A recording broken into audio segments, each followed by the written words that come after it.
ৰামদিয়াত উত্তৰ-পূব ভাৰত হৰিদেৱ সংঘৰ ৪৯ সংখ্যক বাৰ্ষিক অধিৱেশন। বৰ্ণিল সাংস্কৃতিক শোভাযাত্ৰাৰে মুখৰিত চৌপাশ।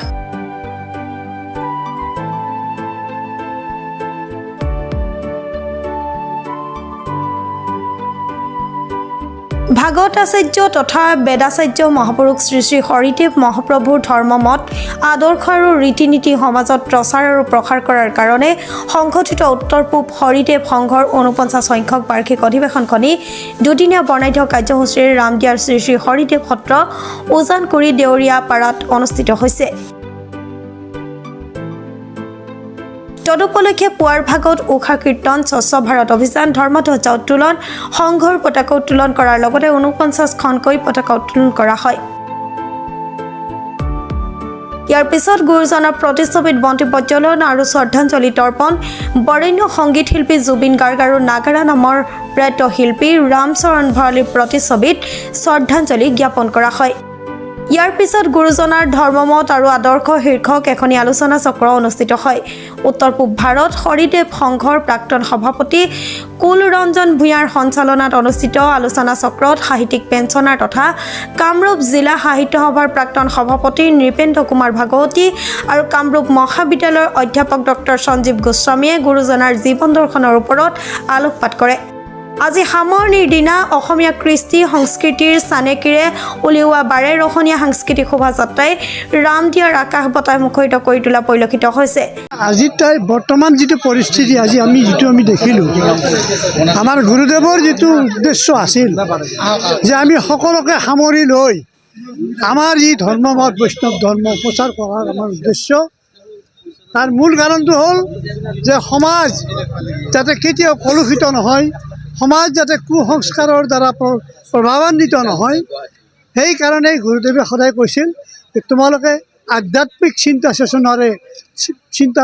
চেতনাৰে এখন সুস্থ সমাজ, শৃংখলিত সমাজ তথা উঠি অহা নৱপ্ৰজন্মক যাতে সেই আদৰ্শৰে তোমালোকে আগুৱাই নিব পাৰা, সেইটো তোমালোকৰ উদ্দেশ্য হোৱাটো উচিত। কাৰণ ৬০০ বছৰ আগতেই তেখেতসকলে যি কথা কৈ গৈছিল, আজি বৰ্তমান আমাৰ এই গণতান্ত্ৰিক পদ্ধতিৰ যুগত আমি দেখিছোঁ তাৰ প্ৰতিটা কথাই যেন প্ৰতিফলন হৈ আছে। তদুপৰি আজি আমাৰ যিটো বিশাল শোভাযাত্ৰা হ'ল, আপোনালোকে নিশ্চয় অনুভৱ কৰিছে যে ইয়াত জাতি বৰ্ণ ভাষা নিৰ্বিশেষে সকলো ধৰ্মৰ সকলো ভাষী মানুহে আহি স্বেচ্ছাই ইয়াত যোগদান কৰিছে।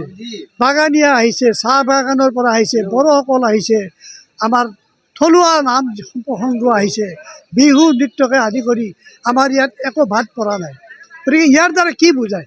আমাৰ বাৰ্তা আজিৰ তাৰিখত বাৰ্তা আমাৰ এইটোৱেই যে আমি আজি যেনেকৈ একত্ৰিত হৈ সমদল কৰি আমি গৈ গুৰুৰ প্ৰচাৰ কৰিবলৈ আমি আগবাঢ়ি গৈছোঁ, গুৰুৰ যিটো বৈষ্ণৱ ধৰ্ম যিটো উদ্দেশ্য আগত লৈ তেখেতসকলে গোটেই জীৱন পুৰুষাৰ্থ কৰিছিল, তাৰ যেন এটা প্ৰতিফলন এইদৰে আমি ৰাইজৰ মাজলৈ আমাৰ সমাজলৈ আমি লৈ যাব লাগিব।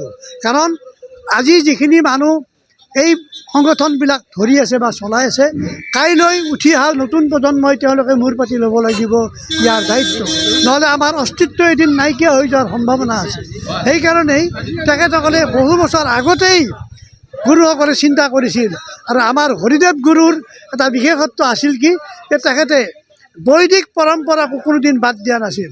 কাৰণ ভাবিছিল যে বৈদিক পৰম্পৰা বাদ দি পেলাই বৈষ্ণৱ ধৰ্ম যদি প্ৰচাৰ কৰাৰ ক্ষেত্ৰত যদি আমি আগবাঢ়ি যাওঁ, তেতিয়াহ'লে এটা চামে হয়তো আমাৰ প্ৰতি অসন্তুষ্ট ব্যক্ত কৰিব পাৰে।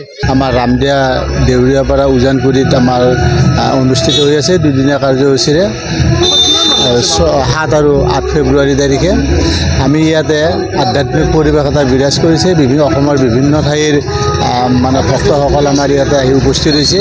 উত্তৰ-পূব ভাৰতত যি বৈষ্ণৱ ধৰ্ম বৈদিক ভাগৱতী ধৰ্ম প্ৰচাৰ কৰিছে, তেখেতৰ উদ্দেশ্য আছিল জাতি ধৰ্ম নিৰ্বিশেষে সকলোকে একত্ৰিত কৰি এটা শান্তি সমৃদ্ধিৰ মাজেৰে আমাৰ অসমত থকা সকলো শ্ৰেণীৰ মানুহ সুন্দৰভাৱে জীয়াই থকাৰ এটা তেওঁ সুবাৰ্তা আমাক দি গৈছে।